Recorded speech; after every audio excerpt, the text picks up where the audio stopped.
Bueno, buenas noches o tardes.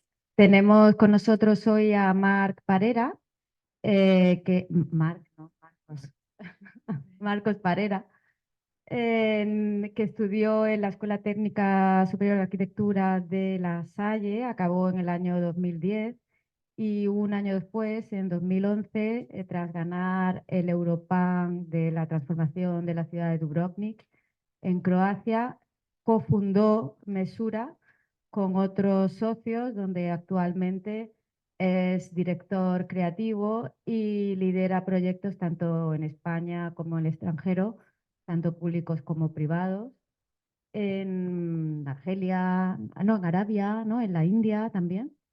Y bueno, viene en representación de Mesura, que es un despacho de arquitectura que toca las ramas tanto de la cultura, del diseño, de la arquitectura, y en donde tratan de traspasar el límite de lo tradicional para llegar a nuevas soluciones duraderas en el tiempo, innovadoras y un poco jugando con lo desconocido. Y de ahí el título de la conferencia de hoy, To Design for the Unknown, donde nos va a contar un poco la evolución de estos proyectos, de estos procesos creativos. Y bueno, eh, te dejo que continúes. Gracias.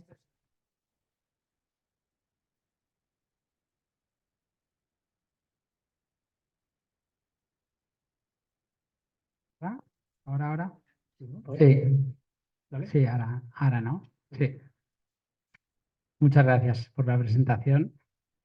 Me han dicho que es la última conferencia del año, así que una responsabilidad. Antes de nada, agradecer al Colegio de Arquitectas de Ibiza y Formentera por pensar en Mesura, por invitarnos y bueno, yo que estoy representando hoy aquí, es un placer para mí estar hoy aquí. Bueno, como ya han dicho, soy Marcos, soy uno de los socios cofundadores de Mesura, junto con otros 4 amigos, pero representamos a un grupo humano mucho mayor, de unas 50 personas, con mucho talento y con una pasión por la arquitectura muy grande.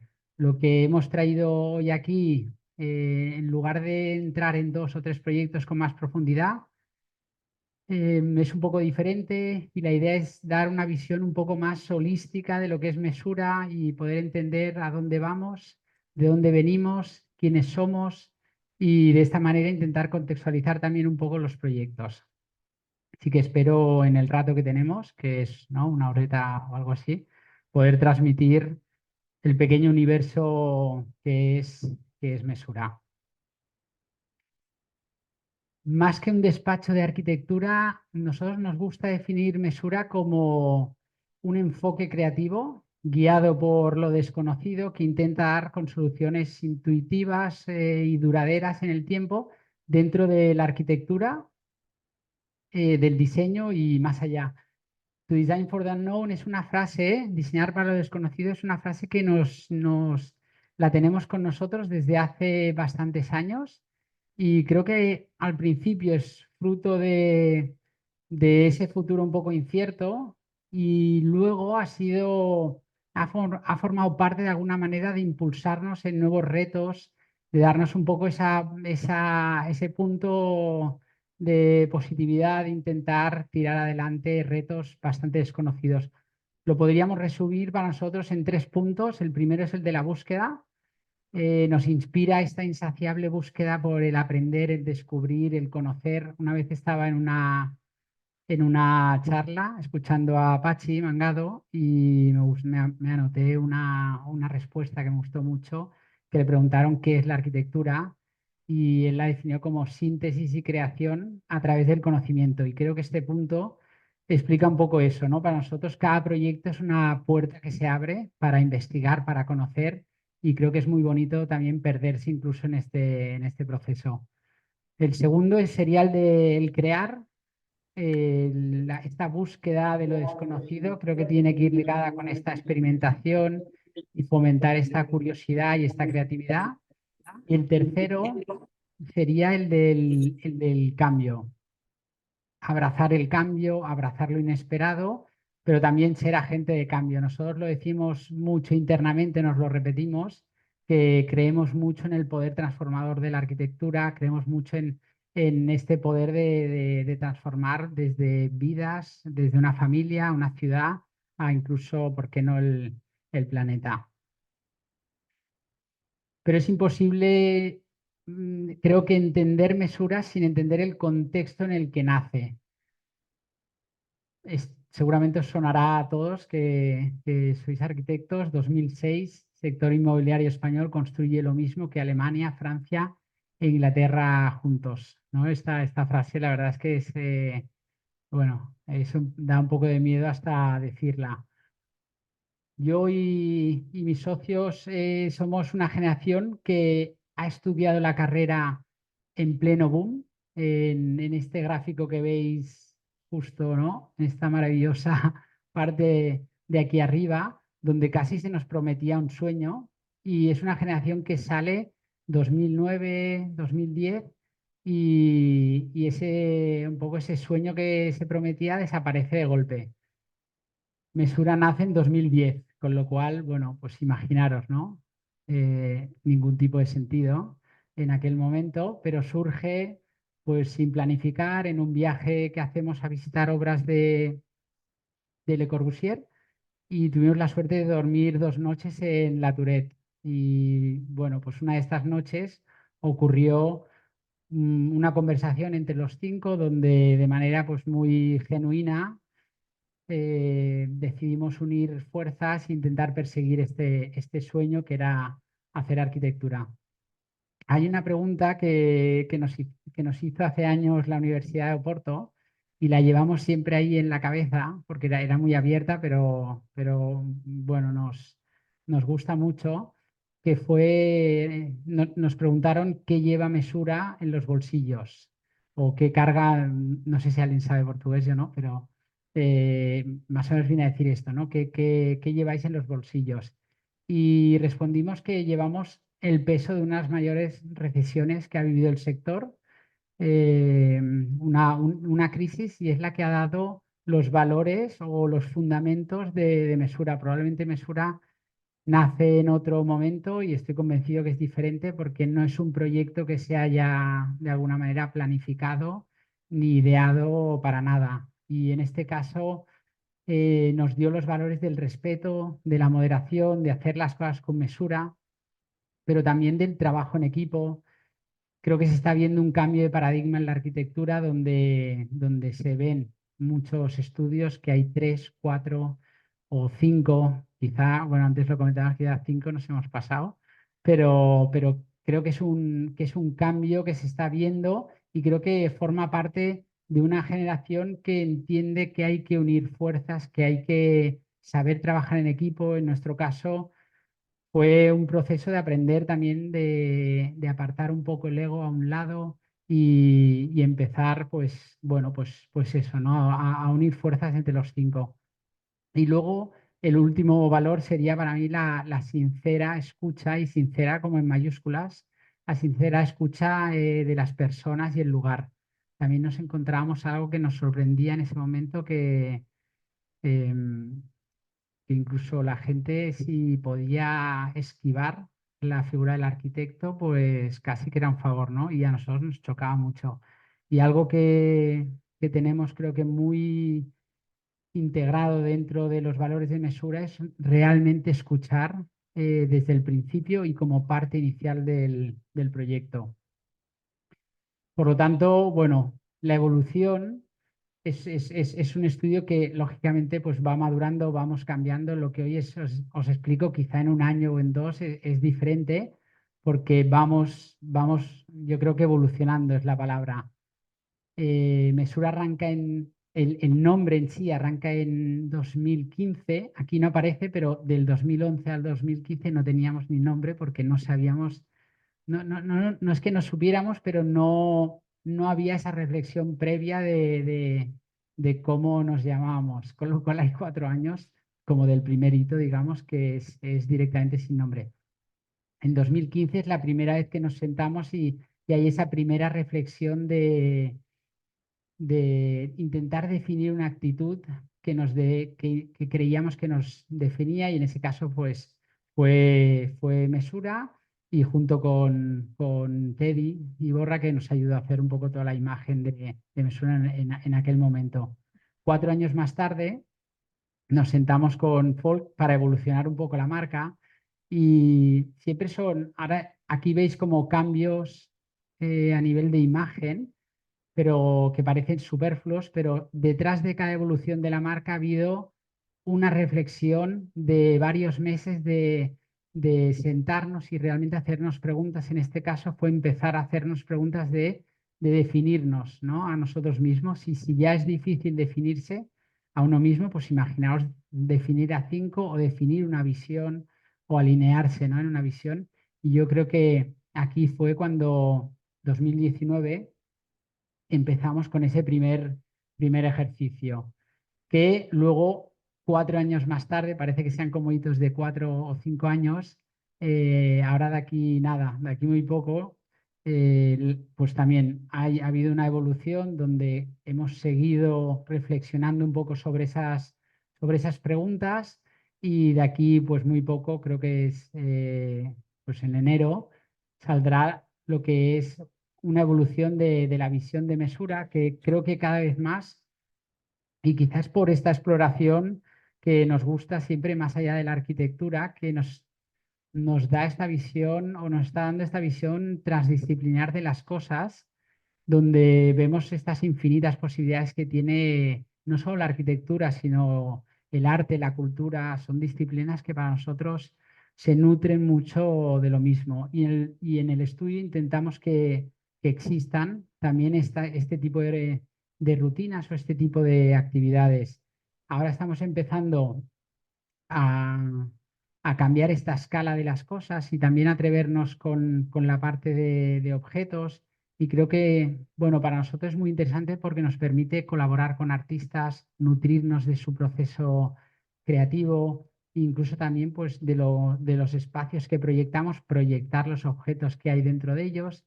Y luego a nivel de equipo también nos permite tener perfiles diferentes y esta transdisciplinaridad en el equipo, que nos genera puntos de vista muy diversos, y que al final en la arquitectura nos funciona y nos inspira muy bien. Luego también tenemos estas charlas que hacemos desde hace muchos años. Nunca ha venido ningún arquitecto, siempre son artistas, artesanos, ha venido gente del mundo culinario, zapateros, fotógrafos, y es simplemente son charlas donde viene gente que nos inspira al equipo, o que habla de su proceso creativo, un poco de ese misterio que hay ahí detrás. Y por último, la parte como de investigación, que le llamamos resources, que tiene que ver con un poco con esta búsqueda que hablaba al principio. Le estamos dando como importancia y de alguna manera le estamos ordenándolo, porque antes era un poco como caótico, y para nosotros es importante porque es una investigación abstracta muchas veces, no tiene nada que ver con la arquitectura. Los proyectos abren esa investigación, pero siempre se van por derroteros un poco desconocidos, y estamos documentándolo también todo porque nos parece muy interesante, ya no solo para nosotros internamente, que nos ordena, pero también la idea es poderlo como compartir y abrirlo. Y por lo tanto, bueno, llegamos a lo que es lo que hacemos, ¿no? Los proyectos que yo me atrevería a decir que son proyectos eclécticos, diferentes entre sí, o no diría que Mesura tiene un estilo definido, o no definiría Mesura por un grupo de personas, sino creo que lo definiría más por un proceso. Y creo que ese proceso es el que sí que es igual entre todos ellos. Nosotros siempre empezamos de una manera el proyecto, pero nunca, en realidad, nunca sabemos muy bien cómo acabarán. Y por eso en la charla de hoy, mi idea es poder así intentar poneros, creo que son 6 proyectos muy diversos, no solo a nivel como geográfico, sino también a nivel de programa, para poder también valorar y ver cómo son esos procesos y cómo derivan. Para nosotros este proceso, digamos que, bueno, son estos 5 puntos, que es el del conocer, el pensar y hacer, el de la memoria, el de la imaginación y sobre todo el de la unidad, ¿no? El quitar lo superfluo, quedarse con la esencia e intentar que los proyectos se entiendan como un todo.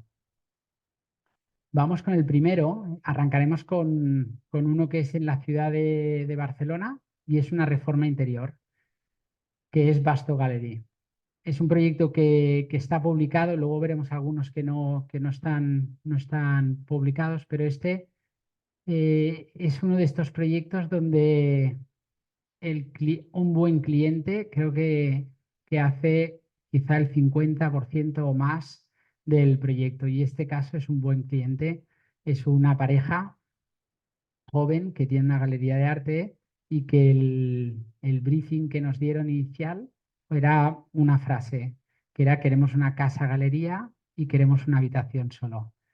Y ya está. Y entonces, bueno, la verdad es que era emocionante recibir un briefing así y luego también por el lugar, ¿no? Porque es este local de aquí abajo que cuando vamos a visitarlo, bueno, esto es después de haberle hecho algo de archivos, pero de repente vemos pues un espacio espectacular, una estructura que creemos que es de Joan Torres Guardiola y una estructura espectacular con estas correas metálicas, 17 ventanas y un espacio de 500 metros cuadrados. Y recuerdo un momento atrás el briefing, que es una habitación, ¿no? Que a nosotros nos sorprendía mucho que alguien nos pidiese algo así. Este era el espacio y un poco nuestro objetivo en este punto era maximizar la luz y sobre todo poner en valor esta estructura que tenía tanta fuerza en el edificio. Por lo tanto, el proyecto, si arrancamos desde aquí, es bastante sencillo. Para nosotros lo primero fue identificar de una vivienda qué usos podían estar un poco mezclados con lo que es la galería y por lo tanto, aquí la primera operación era muy interesante porque le llega un montacargas y fue completar un poco este núcleo con algo de servicios y luego apostar por un núcleo que pudiese dividir o pudiese sectorizar un poco lo que era la habitación y no la vivienda, sino la habitación con el espacio central.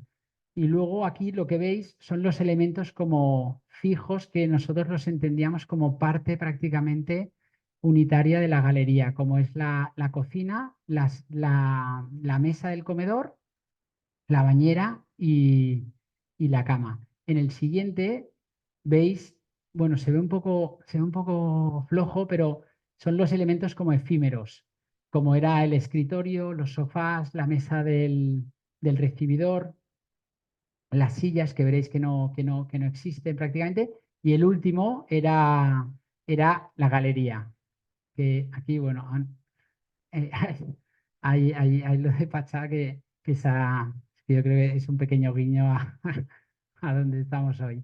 Pero es un poco la galería que tenía que ser flexible, cambiante, y sabíamos que iba a ocupar un poco todo este espacio. Con lo cual, los elementos eran muy pocos y nosotros lo que sí que teníamos claro es que teníamos que intentar ser lo más contundentes posibles con esos elementos. El primero es el que decíamos, ¿no? El que nos separa.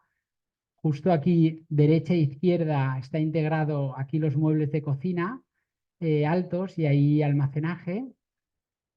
Y nos servía un poco también como este taló de fons, ¿no? Como este final de la galería, no solo de separación. Con lo cual, todo lo que ocurre en este espacio, que son cantidad de cosas, y luego una vez se ha construido, nos ha sorprendido la cantidad de cosas que están haciendo allá, siempre este final sirve muy bien para contextualizar lo que ocurre en este espacio.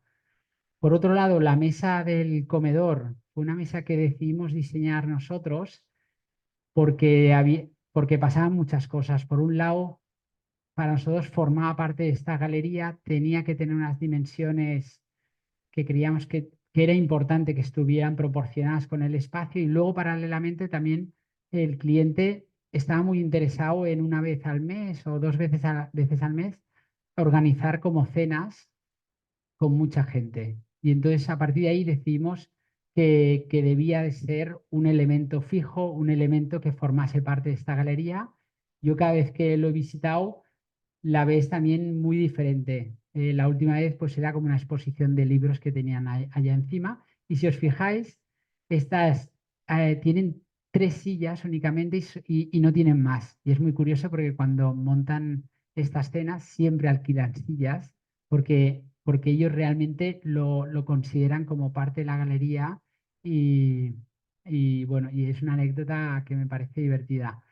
El otro elemento es el de la cocina que, como os decía, son tan pocos elementos que quisimos realmente ser muy contundentes con él. Es una cocina de inox donde apostamos por hacerlo todo de una pieza. Y aquí veis la imagen, ¿no?, curiosa de cómo entra el día que entraba esto por la ventana.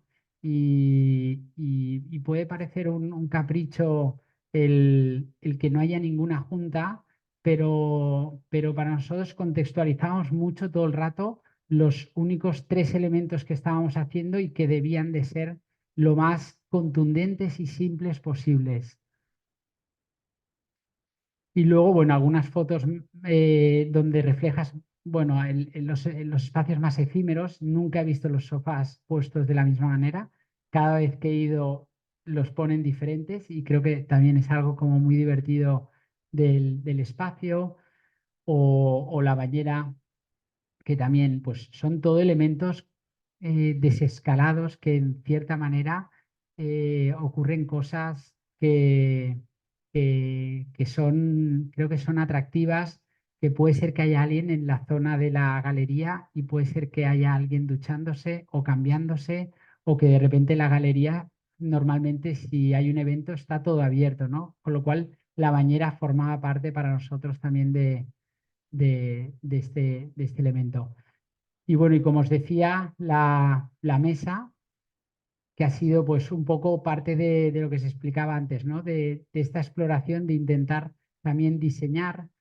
Este fue el primer evento que ocupó la mesa y en este caso pues invitaron a gran parte del equipo de Mesura a probarla y a hacer una cena. La verdad que es un recuerdo muy bonito.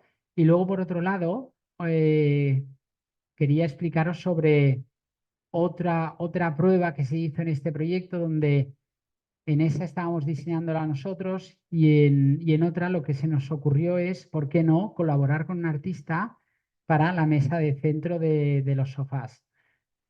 La idea aquí para nosotros fue, ¿por qué no ponemos a un artista, que en este caso era Sara Regal, a vivir prácticamente durante la obra, 2 semanas, y, y, y poder hacer esta pieza de mobiliario con los restos que va generando la obra?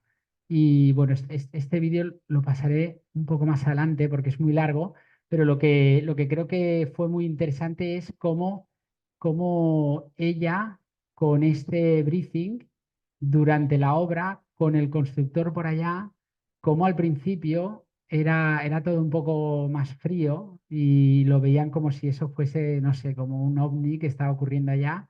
Y poco a poco la mesa, la estructura está hecha con PVC y el material final es lana de roca que está pigmentada, mezclada.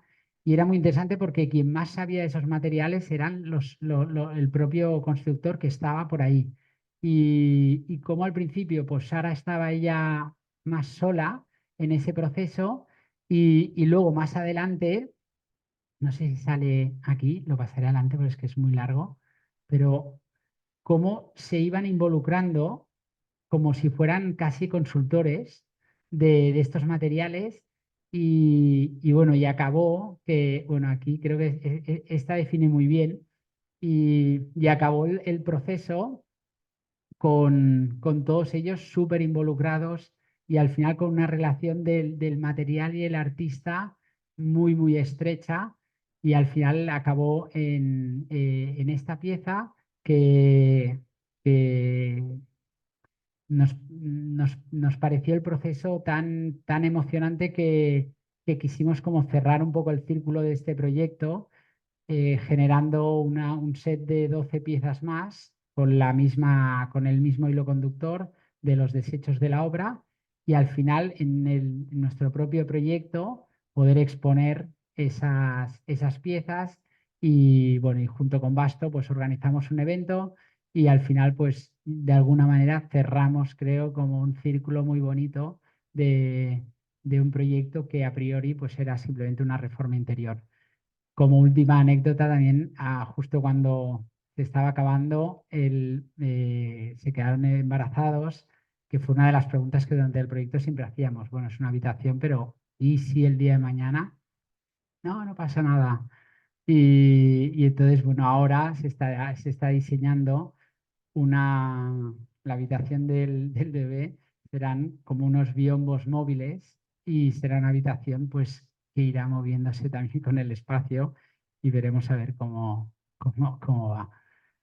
Este es otro proyecto también en Poblenou, en Barcelona, pero en lugar de reforma interior es de obra nueva. Es un proyecto que nos hace mucha ilusión porque es difícil en Barcelona, con un estudio joven, poder hacer obra nueva. Y se trata de un bloque de apartamentos, estudios pequeños para la zona.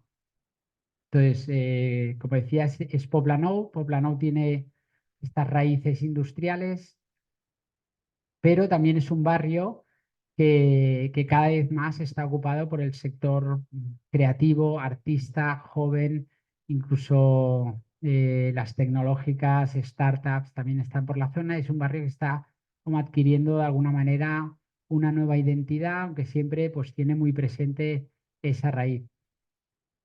Para nosotros era interesante el entender muy bien este contexto porque entendíamos que este proyecto tenía que ir dedicado a este tipo de usuario joven, creativo, y por lo tanto es un proyecto que intenta construir ciudad, construir el chanflán y a liberar al máximo lo que es el patio interior. Es una parcela, como veis, bastante estrecha, con una planta baja que intenta ser muy permeable para intentar que este patio esté muy conectado, una planta tipo de apartamentos o estudios pasantes, y luego las cubiertas empiezan a escalonarse. Creo que aquí lo veremos mucho mejor.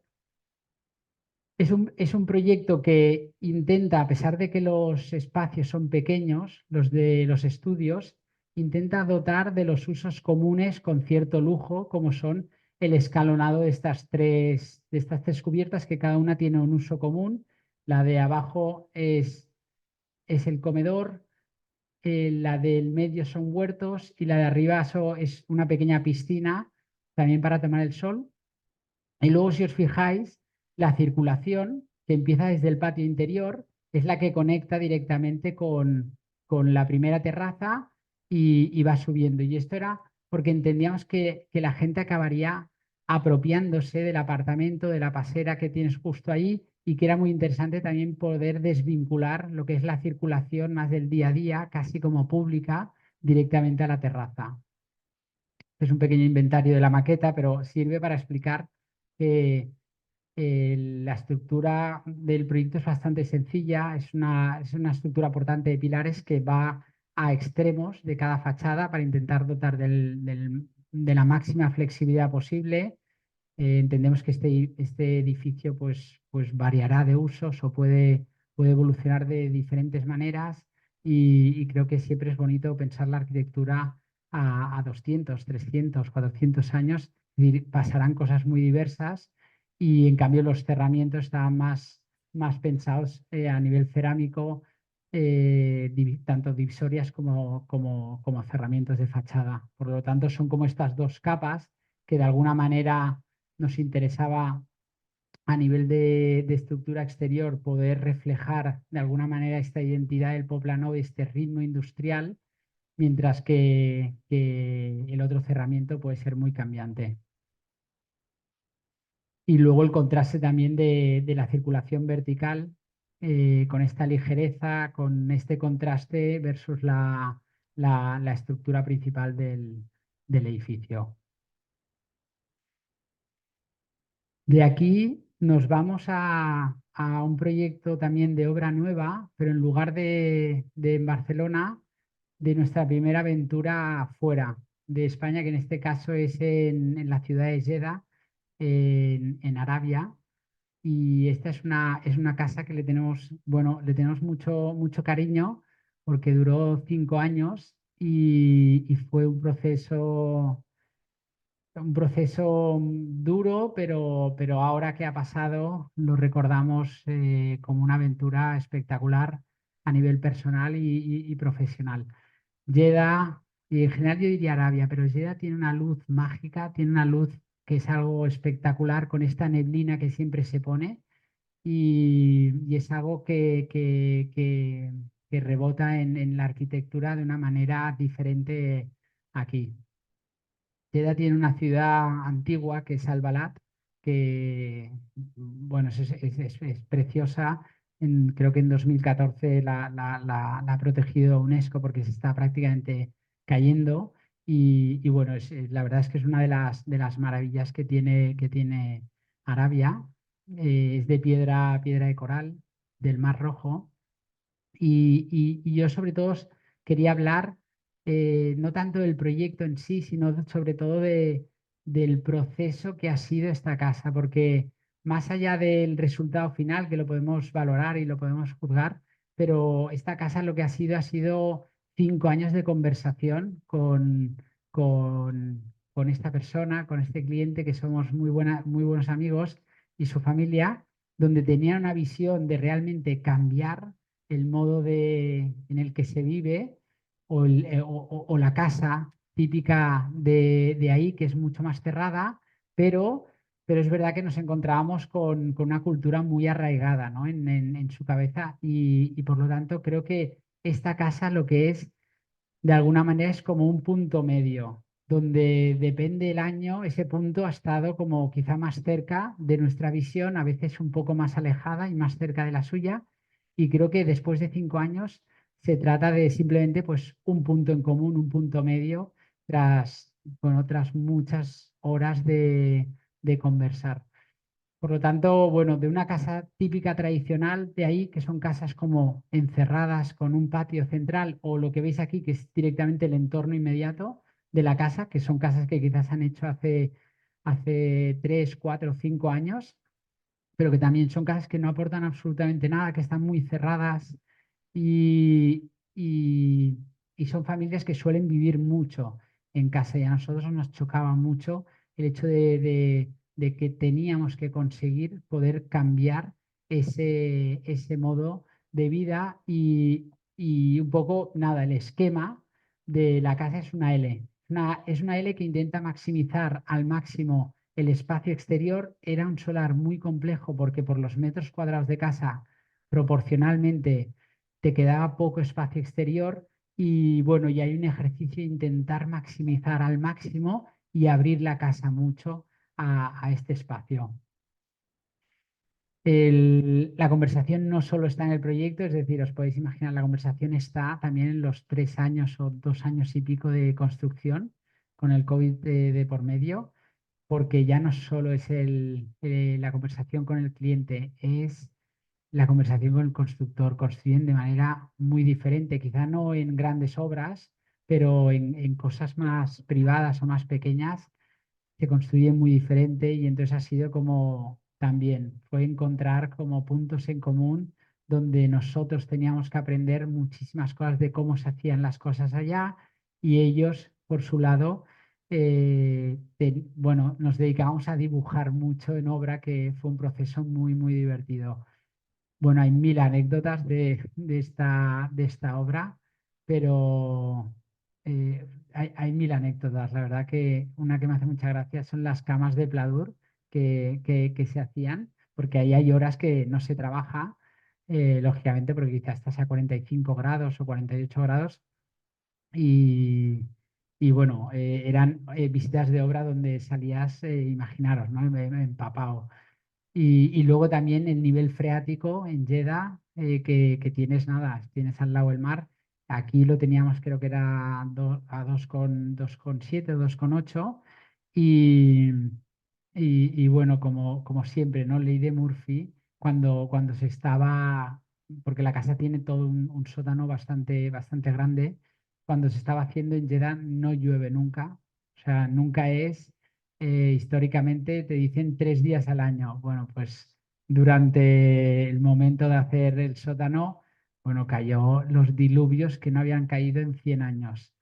Y bueno, pues la verdad es que entre la distancia y la complejidad, es una casa que tiene cantidad de anécdotas, de problemáticas, pero bueno, siempre de alguna manera se ha salido adelante y creo que el resultado final, sobre todo para mí, muestra esta voluntad por nuestra parte de quitar capas, eh, de saber enseñar o saber explicar que la casa podía ser muy sencilla a nivel tanto de material como de transparencia, ¿no? Entonces, bueno, es un ejercicio, eh, donde está llena de recovecos, donde también, eh, se entiende muy bien en el lugar que hay que aprovechar el viento porque el clima es realmente extremo y el viento en Jeddah viene de norte a oeste, y es una casa que intenta captar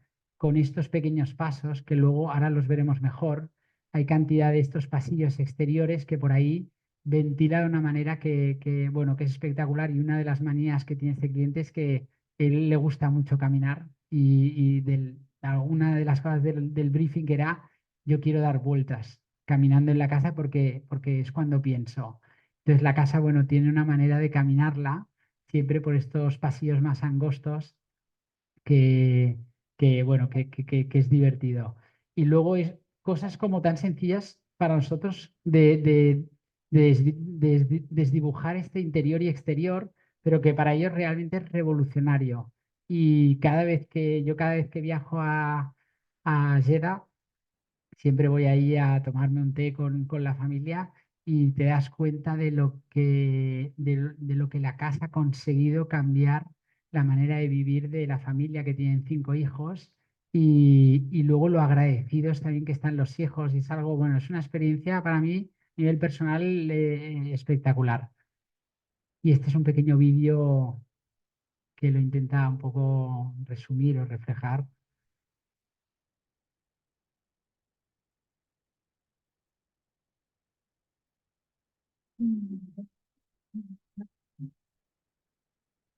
فهو مساحة مباركة لمن يؤمن بذلك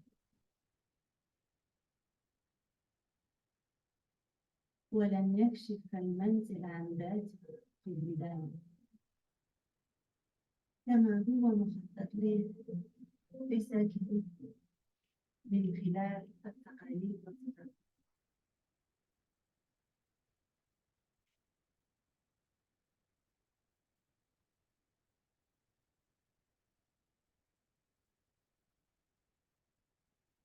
ينتج عنه أثمن عام من خلق ذكريات تدوم مدى الحياة. وفي العصر الحالي الحديث في المملكة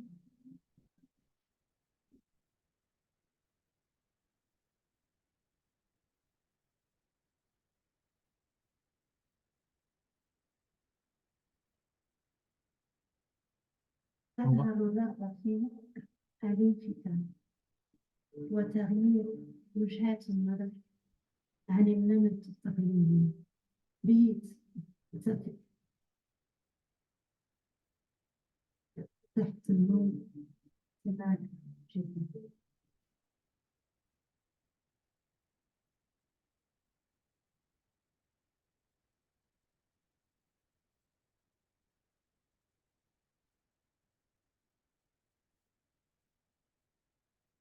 إنه منزل عالي لإثبات التغيير المستمر في السعودية.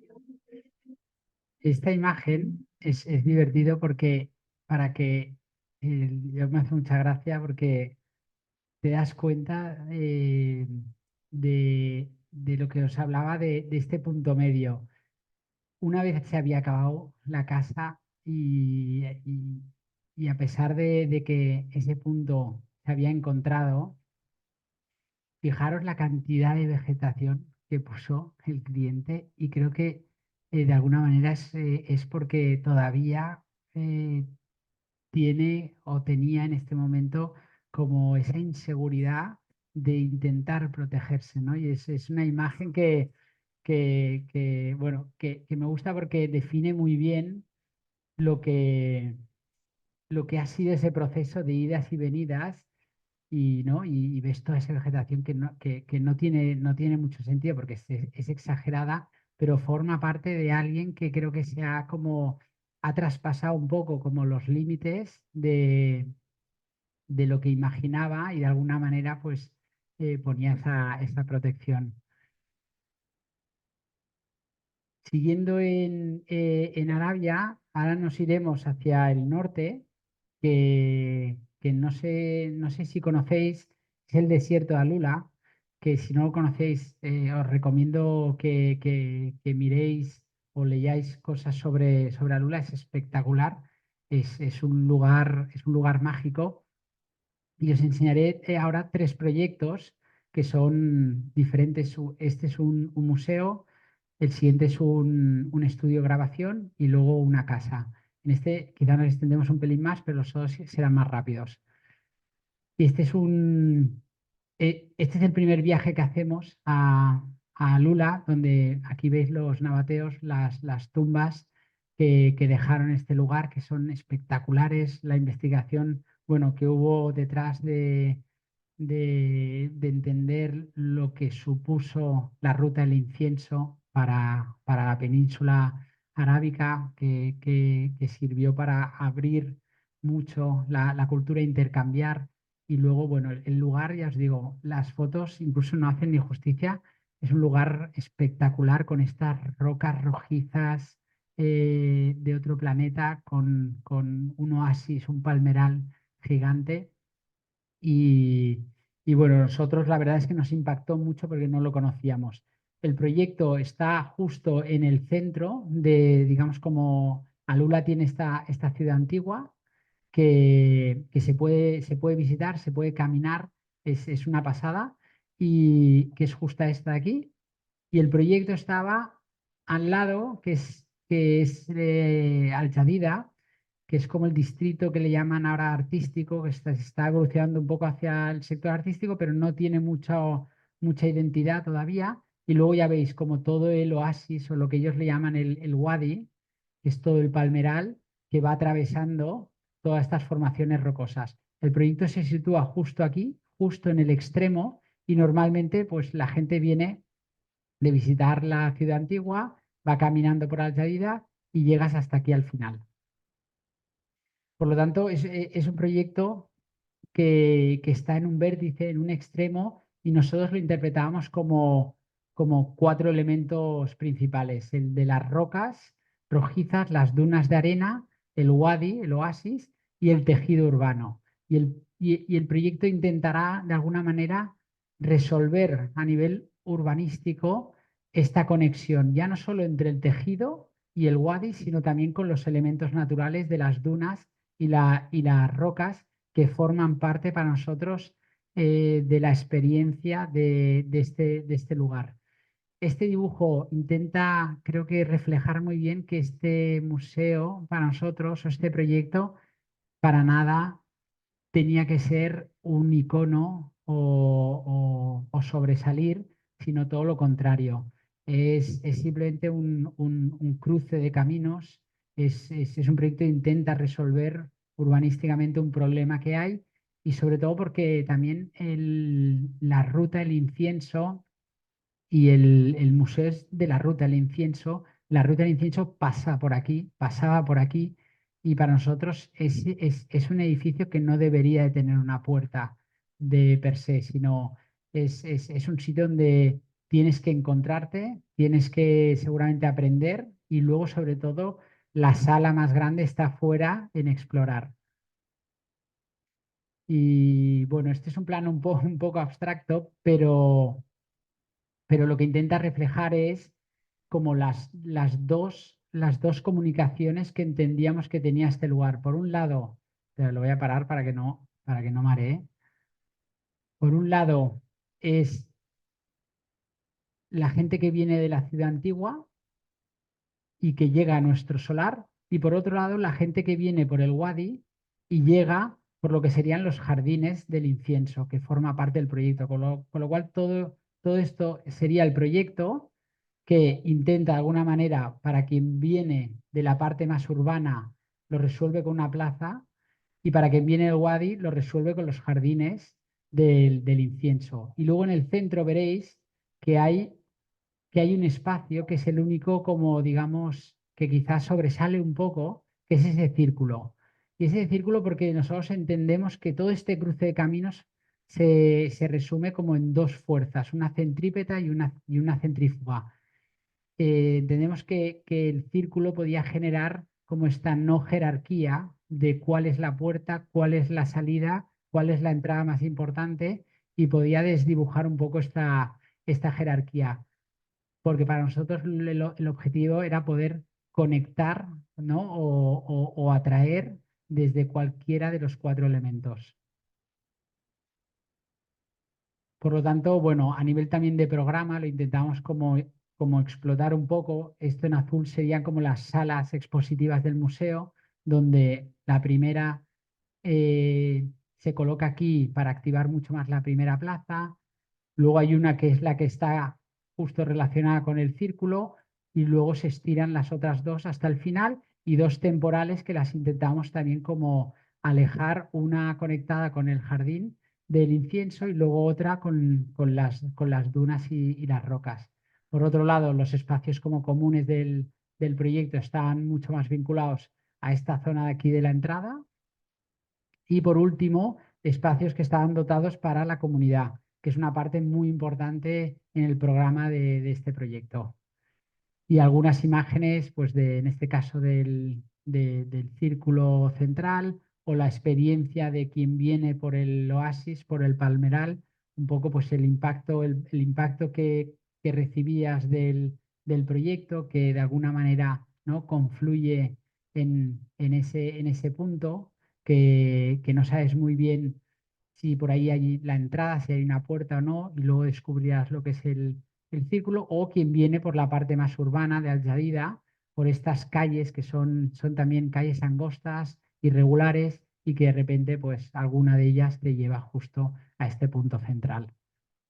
Y luego pues una vista desde lo que sería la parte de las dunas, que era una entrada también muy importante, porque era una de las entradas a nivel, digamos, a nivel turístico de autobuses, que quedaba como un poco más afuera del solar, pero que conectaba al final esta carretera o esta calle con la ciudad antigua.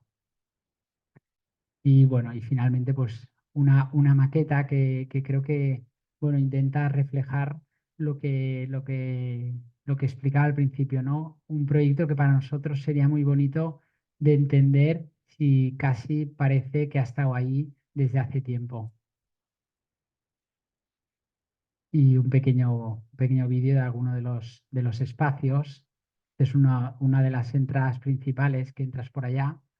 El espacio del centro, donde está también ocupado por el incienso, que bueno, también activa lo que sería el olor, y las rocas que las tienes justo ahí delante, que son impactantes. La vista que habíamos visto antes desde el oasis. Y bueno, y son este tipo de formaciones rocosas que según la hora del día el color hasta cambia. Y en el mismo sitio, yéndonos ahora un poco más al norte, hay estos dos proyectos que son pequeños, pero creo que también son programas diferentes, y que también, bueno, sirven para ver percepciones o enfoques distintos. El primero es un estudio de grabación que, que nos sorprendía, pero Alula tiene durante la época de invierno tienen como la pata de música y de arte, es decir, si miráis luego investigáis, hay exposiciones de arte al aire libre por todo el desierto de Alula y luego también va unido con una pata como musical donde vienen también muchos artistas y una de las cosas que queremos que estos artistas también puedan estar creando en este lugar. Y lo primero que miramos es, bueno, cómo son los estudios convencionales y nos chocaba porque nos dimos cuenta que todo el mundo pues miraba que el equipo fuera perfecto, seguramente los equipos son muy buenos, pero nos chocaba que el entorno pues no estaba para nada integrado y al final el proceso creativo que tiene un artista en un estudio pues hay creatividad y al final el entorno probablemente tiene el mismo peso que el propio equipo, ¿no? Entonces en este caso, bueno, fuimos a visitar el lugar, que el lugar, a diferencia de donde estábamos antes, solo hay dunas y rocas y, y no había un solar predefinido, claro, y por lo tanto nosotros bueno, en esa búsqueda del lugar o visitando, porque al final esto está anexado a un hotel,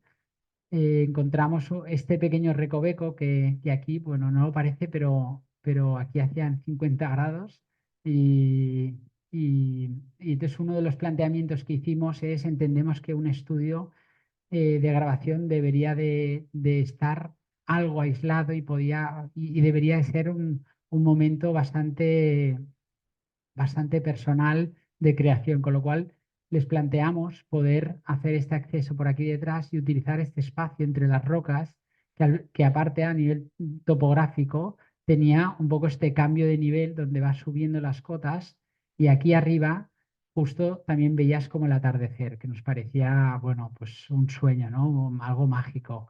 Y el proyecto es muy sencillo, plantea una cáscara de protección que es este cuadrado, intentándola colocar lo mejor posible respecto al entorno. Y por otro lado, el programa es un círculo porque os aseguro que estando allá es que todas las vistas son buenas, todas las vistas tienen algo diferente. Y luego, por otro lado, el respeto también de la topografía, bueno, de las dunas existentes, que nos parecía muy interesante porque accedíamos por atrás y podíamos aprovechar que cada sala fuera aumentando la altura para que la última, que es la más importante, pudiera tener esos 6 metros de altura. Por lo tanto, bueno, pues este es el planteamiento, este es el hotel, donde los servicios comunes están aquí arriba de todo y todo esto pues son habitaciones y ellos lo planteaban poner aquí y bueno, la apuesta nuestra era poderlo desplazar allá y el proyecto viene a ser esto, son salas de grabación más pequeñas, donde están cada una en ambos lados, y luego como la sala de grabación más grande, que es la que está dotada, bueno, de este privilegio de tanto la altura como también de estas vistas a lo que es el atardecer. Pero para mí lo más interesante también era el espacio intersticial que se crea entre el cuadrado y el círculo, que son estos momentos donde el artista, hay artistas que están 8 horas o 12 horas sin parar y luego hay otros que quizás se bloquean, paran un momento y vuelven, ¿no? Y ese momento de parar nos parecía muy interesante el poder incorporarlo en el proyecto. Y bueno, y al final pues el proyecto es esto, esta tensión también con las propias dunas que son cambiantes según el viento, el estudio principal y el contraste, bueno, de lo que es el camino de entrada, que es un camino casi como una liturgia, porque llegas por esa parte de atrás que no ves nada, a un sitio donde estás muy comprimido y luego pues al final la última sala, que es la que te permite pues ver toda esta altura y lo que os comentaba, ¿no? Este espacio intersticial entre los dos donde damos también un poco la flexibilidad de incorporar esta capa más textil para poder, bueno, para que cada uno pueda de alguna manera hacerse lo suyo. Y luego, en un sitio muy cercano, una casa que, a diferencia de este último, donde intenta mirar a todos lados, donde se coloca justo en el centro. Esta casa, como veis, justo planteamos como completar lo que son las rocas y cerrarse mucho al exterior. Es decir, pues vimos muy interesante esta tensión que se generaba entre las rocas y entendimos que podía ser interesante casi apropiarnos de todo este espacio. Por lo tanto, bueno, pues la casa, por un lado, aglutina ciertos servicios en este muro de tierra compactada y por el otro lado tiene mucha más porosidad, mucha más transparencia y se adueña un poco de este jardín y bueno, y lógicamente pues de una de las maravillas de estar en el desierto que es ver las estrellas. Y para acabar he dejado dos, no sé cómo vamos de tiempo, pero bueno, si no me decís, y voy un poco más rápido.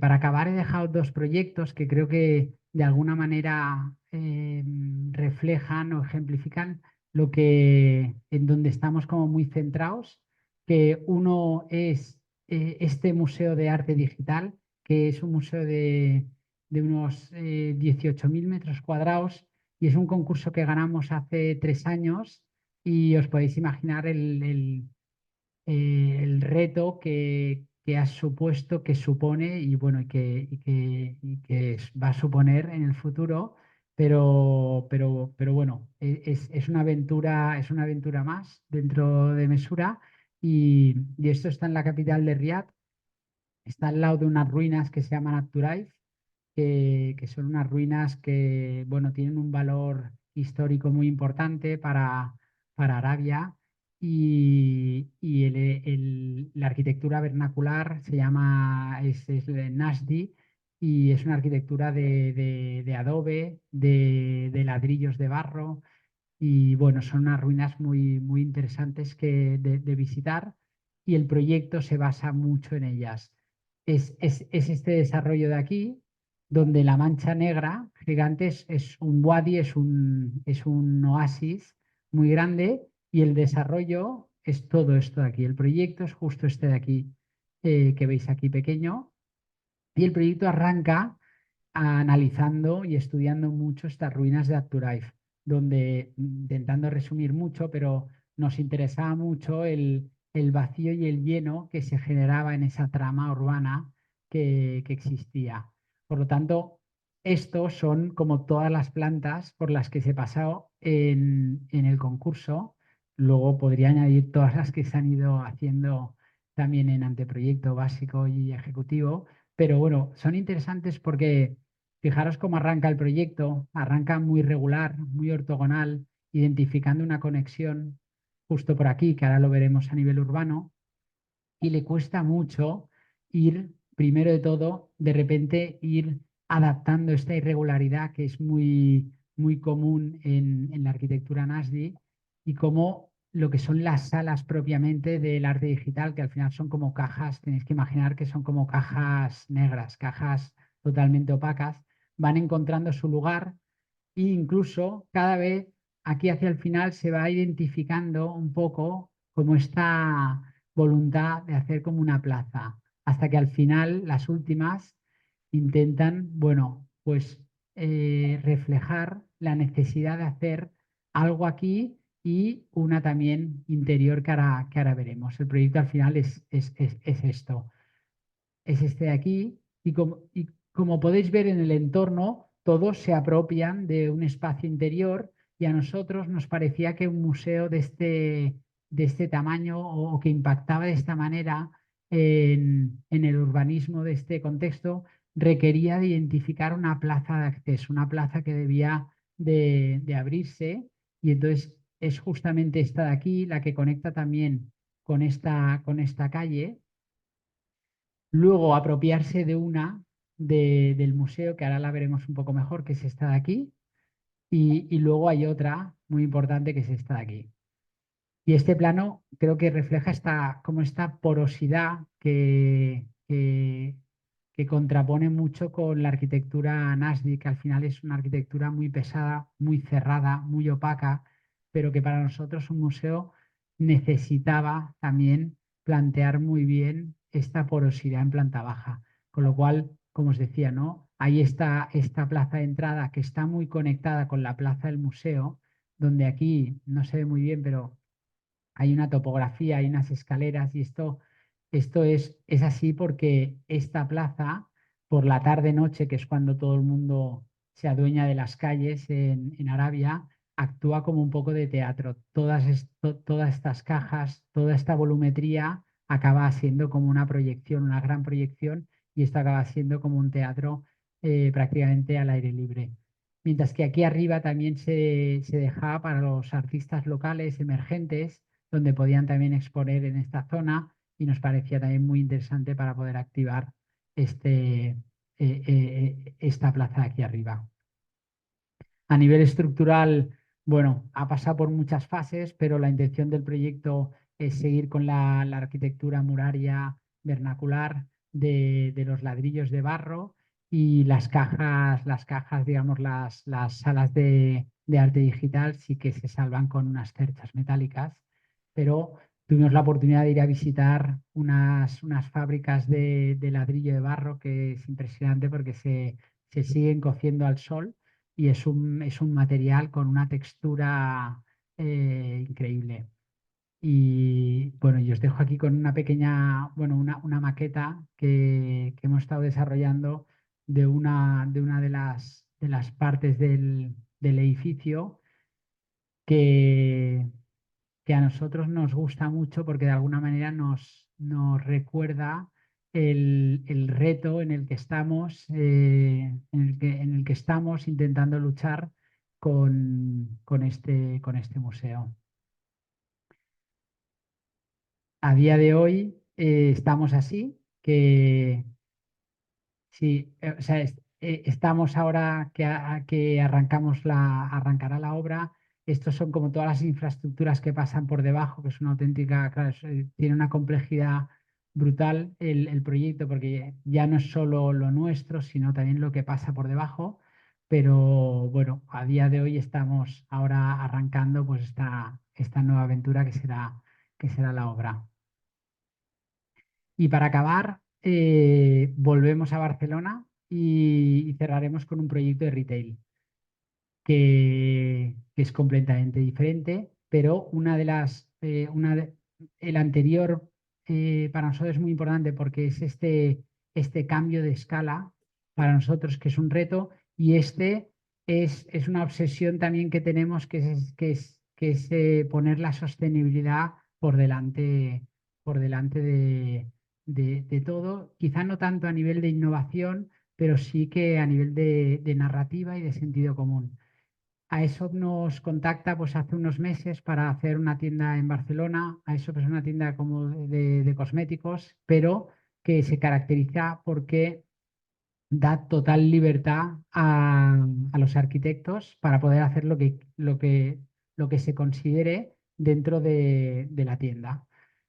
Al final, el sector del retail es un sector súper efímero, podríamos decir como muy poco sostenible, y el único briefing que te da a eso es tienes que intentar reflejar lo que es tu ciudad, o intentar reflejar algo local, porque coge arquitectos de la ciudad. Es decir, pues si estás en París, cogerá unos arquitectos en París; si está en Barcelona, pues cogerá arquitectos de Barcelona.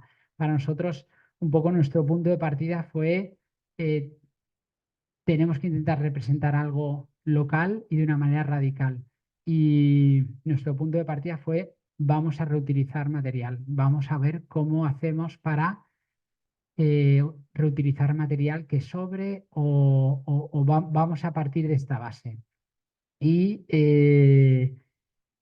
Barcelona al final ha sido construida en piedra, ¿no? La gran parte de la ciudad está construida en piedra a través de la cantera de Montjuic, y lo primero que hicimos pues, fue contactar con un amigo pedrero, que es él, la familia Balaguer, y le preguntamos que queríamos visitar una cantera, queríamos visitar algo para ver qué había ahí, queríamos ver sobras que tuviesen y entender qué podíamos sacar de allá.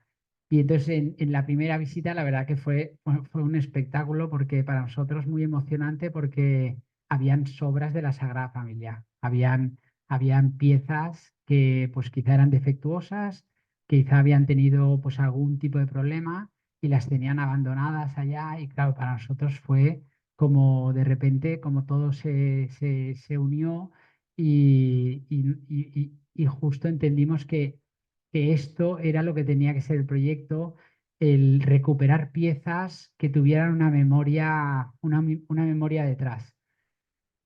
Y entonces, bueno, después de esto tuvimos, bueno, la Sagrada Familia, las personas que están detrás nos tumbaron el proyecto al segundo y nos dijeron que ni de broma, que era marketing encubierto y también había seguramente un problema de propiedad intelectual de las piezas porque eran diseño de Gaudí. Con lo cual, bueno, os podéis imaginar el bajón que fue para nosotros. Y entonces la familia Balaguer nos dijeron volver porque al final hay más tenemos bloques de piedra, ¿no? Pero eran bloques de piedra que no tenían ningún tipo de memoria. Y claro, viniendo de la Sagrada Familia, pues nos sabía poco. Y incluso también los de ESO pues nos dijeron, oye, buscar otro camino. Y entonces llamamos a la familia Barbañ, que son otros pedreros, y ellos nos dieron como nuevas esperanzas, porque ellos se han dedicado a restaurar muchos edificios de Barcelona donde cada pieza que sacan, ellos la almacenan en una cantera que tienen en Dòrrius. O a veces han tirado abajo algún edificio o cualquier cosa que haya ocurrido en Barcelona con piedras ellos las compran y se las llevaban, porque se dedica también a restaurar mucho y saben que siempre ese tipo de piedra pues es muy, muy útil en Barcelona. Con lo cual nos dijeron venir a la cantera de Dòrrius que tenemos abandonada ya, es una cantera cerrada, pero las tenemos todas almacenadas allá.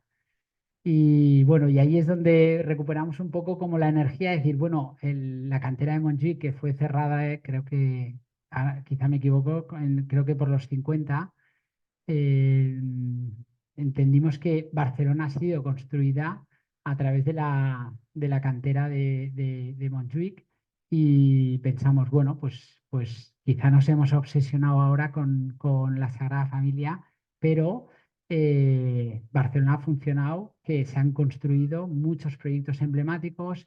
De estos proyectos se han restaurado muchas piezas y estas piezas han vuelto a construir nuevos. Hay una economía circular con las piedras antiguas muy interesante.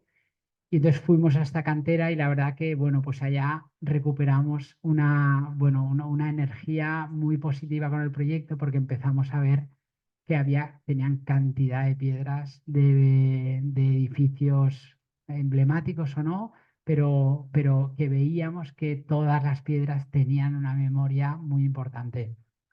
Con lo cual aquí, pues bueno, de alguna manera volvimos al proyecto muy, muy ilusionados y al final pues nos dedicamos a primero hacer un gran inventario de todas las piezas que habían. Con la familia Barbañ nos explicaron pieza por pieza a qué edificio pertenecían y bueno, aquí los tenéis todos, pero digamos que está la lonja, están las drasanas, está pues las punchas, bueno, hay cantidad de proyectos emblemáticos con piezas que están abandonadas que bueno, lo intentamos documentar en un plano para tener un poco esta documentación de a qué edificio pertenecía cada piedra. Se hizo el inventario de tomar medidas de todas las piezas que habían o que entendíamos que tenían para nosotros un interés. Se fotografiaron todas ellas y, entonces aquí arrancó el proyecto y esto nosotros no lo habíamos hecho nunca, pero fue muy interesante porque digamos como que toda la narrativa o toda la parte conceptual del proyecto fue sin tocar ni un plano y una vez teníamos como muy claro esta parte es cuando se empezó a dibujar la tienda. Bueno, al final la tienda es un espacio muy pequeño que hay en diagonal y bueno, pues se trata de aglutinar con cierta coherencia todas las piezas que se han hecho en el inventario y a eso esta marca a lo que se dedica son productos de cosmética donde parte de la experiencia siempre está envuelta en una pica. con lo cual, pues como veis, van apareciendo picas en toda la tienda y, y esto es lo que está ocurriendo hoy. Estos son vídeos de hace 2 días, porque la obra arranca de aquí menos de 2, 3 semanas, y en retail cuando arranca la obra pues ya no hay, o sea, ya hay unos timings muy exigentes. Con lo cual ahora lo que estamos haciendo es como nosotros mismos hacer como el mock-up de lo que va a ocurrir en la tienda, porque al final aunque se haya hecho el inventario, aunque se haya medido todo absolutamente pues al milímetro, pero ya veis que pues ahora se están tomando decisiones, se está quizá cambiando algunas cosas y está siendo también un proceso antes de la obra súper interesante. Y al final lo que incluso nos parece como muy interesante de estar en el sector del retail haciendo este tipo de cosas es que aquí sí que hablamos de una economía circular total, porque a eso el día de mañana, si cierra esta tienda, están obligados a devolver estas piedras a la familia Barbañ, porque ellos al final la devolverán en cierta manera a la ciudad. Y bueno, pues este es el resultado final de la tienda, que habrá, bueno, se acabará a finales, yo creo que como de marzo, principios de abril, pero más allá, yo creo y con esto ya acabo, que gran parte para mí de lo que quería del mensaje de esta charla es que más allá del objeto final de que hemos ido enseñando en muchos de los proyectos, creo que lo que es muy interesante es el proceso que hay detrás, la narrativa que hay detrás bueno, y todos estos procesos tan complejos que siempre envuelven a los proyectos y que luego, pues bueno, el resultado final, ¿no? Como dice Zumthor, ¿no? Hay veces que luego él va afuera, mira y si no te gusta, pues vuelves a empezar el proceso, ¿no? Y con esto ya acabo. Muchas gracias.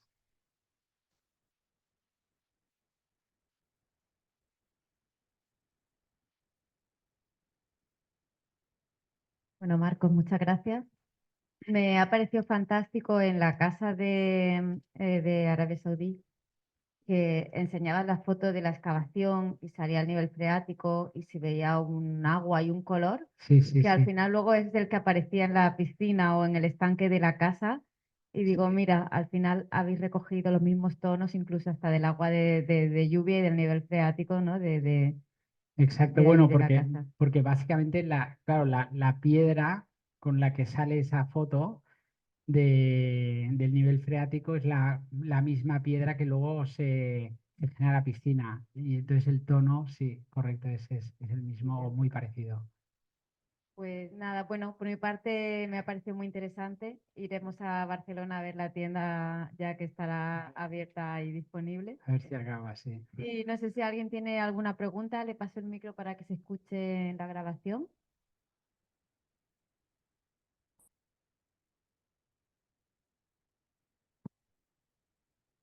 Sí, yo tenía curiosidad por el museo.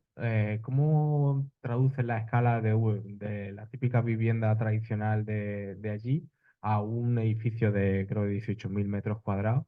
Porque me parece interesante. Aquí tenemos una problemática similar, porque la vivienda tradicional es como una cosita pequeña, que suele ser menuda, suele ser 200 o por ahí metros. Y luego cuando se intenta traducir a edificios grandes, esa como tipología tradicional, pues como que se pierde la escala y al final cuesta reconocer esa arquitectura tradicional en un edificio tan grande.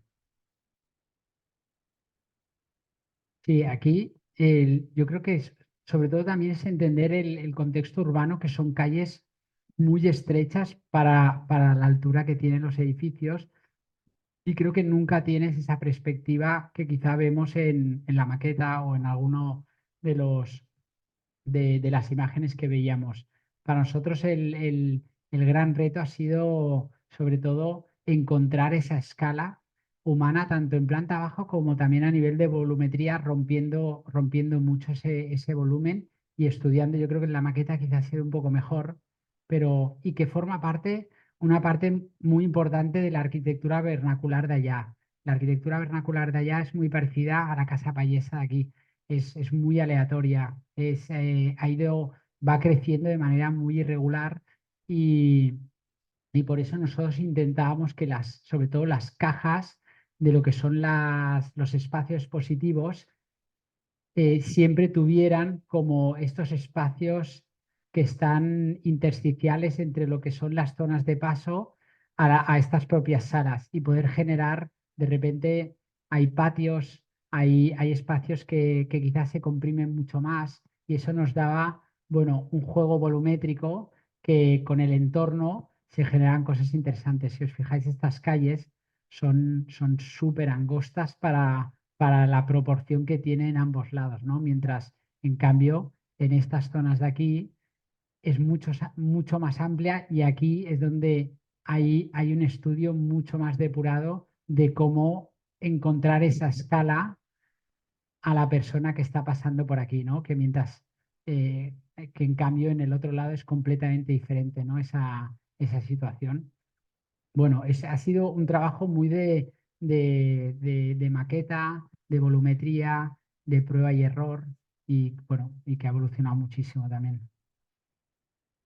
O sea que esto que veis, esta maqueta sí que es del proyecto ejecutivo, mientras que quizás los primeros planos que enseñaba son del anteproyecto y bueno, pues sí que el proyecto ha podido madurar en 3 años bastante.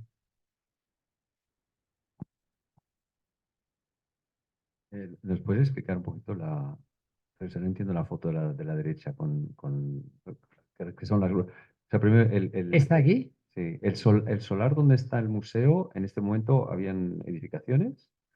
No, o sea, todo este desarrollo es un desarrollo completamente nuevo. Por eso lo que veis del solar, este es el nivel del suelo y lo que hay ahora es nada, son millones de grúas porque todo se está haciendo de cero en base a las ruinas de Atturight, es decir, con la idea de partir de una arquitectura vernacular, de un sistema constructivo y un poco la visión de todo este nuevo desarrollo es no tener de repente edificios diferentes o contemporáneos o cada uno con una interpretación diferente, sino que el briefing es muy similar para todos ellos, pero todo empieza de cero. Por lo tanto, aquí lo que veis son como todas las infraestructuras que ahora se están haciendo por debajo, que no forman parte del proyecto. Por eso nosotros todavía, el proyecto no ha arrancado, el proyecto arranca ahora, de aquí muy poco, un mes y medio, 2, arranca el proyecto. Pero esto, que son algunas visitas que hemos hecho, que son impactantes porque si ves la escala, ¿no? de esta pieza parece una cantera, prácticamente. Y por lo tanto, pues de momento, o sea, aquí no hay ninguna traza ni del museo ni nada del entorno que aparece en las maquetas. Es un desarrollo aparte que es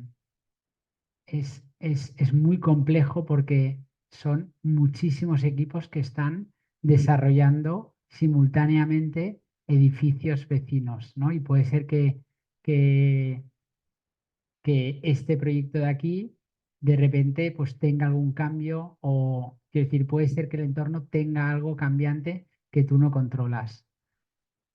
Entonces ahí, bueno, hay un nivel de coordinación también, aparte de la complejidad del propio museo, una coordinación con todo lo que sí que afecta con el museo, bueno, que eso es una locura. Vale, pero entonces no sigo sin entender. Tienes un espacio, o sea, están construyendo una ciudad desde cero Sí, y cogen como planta, como esquema de salida, unas ruinas que están en otro lugar. no, están al lado. Aquí lo veréis. Aquí, están aquí. Estas son las ruinas de Atturight. Vale, y Entonces aquí tienes toda una depresión que es el Wadi y entonces aquí arriba tienes una meseta. En esta meseta es donde se va a construir como una ciudad nueva, pero una ciudad nueva que parte de la arquitectura vernacular de este lugar que es Atturight. Alguien diseñó la trama urbana de la nueva ciudad. Sí, claro. Sí, sí, primero hay un master plan. Son en base a la... Correcto. Bueno, sí, todo es en base a la arquitectura vernacular de Atturight. sí. Pero primero, pues esto debió arrancar, pues no sé hace cuántos años, pero arrancó primero con Masterplan y luego se fue adjudicando proyectos. Y entonces el tamaño de la ciudad en este plano, ¿cuál sería? Sí, que no se ve muy bien, pero ¿Dónde están las grúas? ¿dónde están las grúas? Pues el tamaño de la ciudad es todo esto de aquí, Vale, vale. es decir, sería un cuarto de Barcelona, por ejemplo, para hacerse la idea. Y incluso ahora mismo están haciendo, esto le llaman como el DG1, están haciendo ahora como también el master plan del DG2, que es este de aquí. Uy, la estructura piramidal de aquí de España es así, ¿no? Es decir, hay más gente mayor que gente joven. La de ahí sería como una cosa así.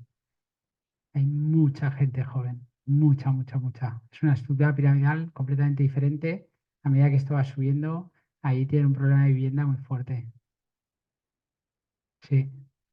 Pensar que la capital de Riad tiene eh, unos 90 años, tiene muy poco. Antes Riad, que es la capital, pues era un desierto, no había nada. ¿Y cuántos habitantes tendría la ciudad Ni idea. No me atrevo a decir un número. No lo sé.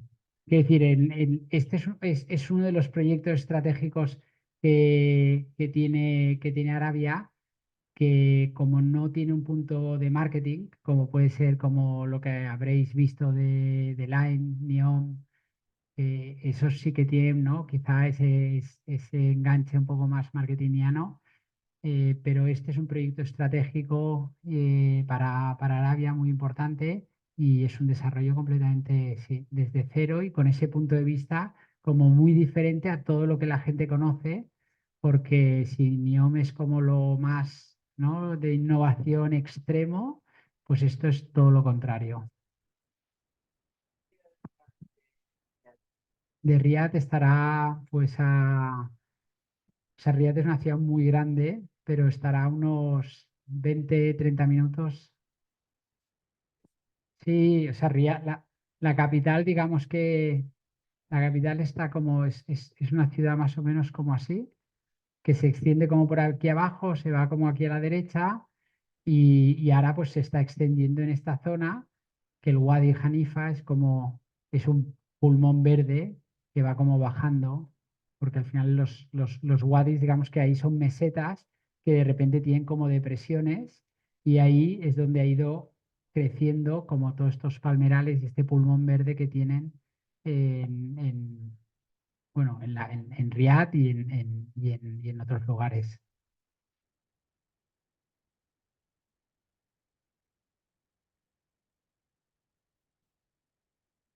Yo quería saber un poco el proceso creativo, cómo lo abarcáis en un estudio de la escala de mesura para poder controlar, no sé si todos formáis siempre parte de una primera idea o hacéis equipos o, si, por ejemplo, siempre formas parte de cada proyecto, los conoces todos igual o no.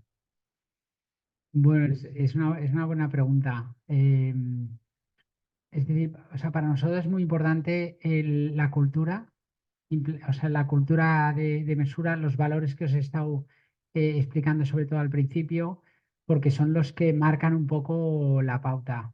El decirte que estamos todos en todo es mentira, es imposible, aparte que no es como muy práctico, pero sí que en los procesos creativos siempre hay un equipo que lo lidera, pero luego el resto del equipo siempre se nutre, es decir, siempre hay momentos de interacción, porque al final es algo que para nosotros es muy interesante, algo que quizá yo estoy pensando con un equipo y estamos como generando ideas, siempre hay un momento donde tienes la oportunidad de explicarlo, donde tener un punto de vista diferente, entonces es un poco el proceso creativo nuestro, sobre todo es siempre hay un equipo muy claro que lidera el proyecto. pero siempre está abierto a buscar ese punto de vista, a ser juzgado, a tú escuchar lo que hay pensado, con lo cual, bueno, pues siempre son procesos complejos, porque pues pasa por muchas opiniones, pero al final el que tira siempre adelante siempre es el que lidera el proyecto.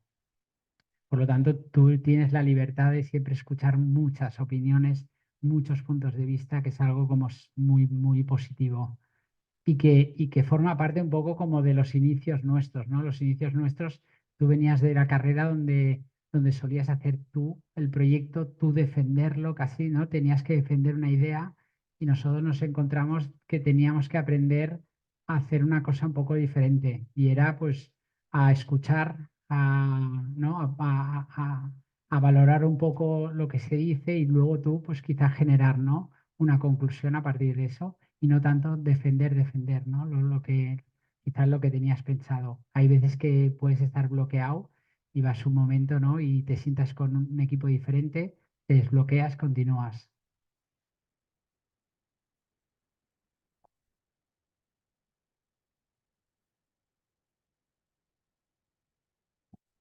Bueno, pues seguimos con un vino y te seguimos preguntando cosas Muy bien, en el siguiente. suena muy bien. Muchas gracias, Marcos. Gracias a vosotros.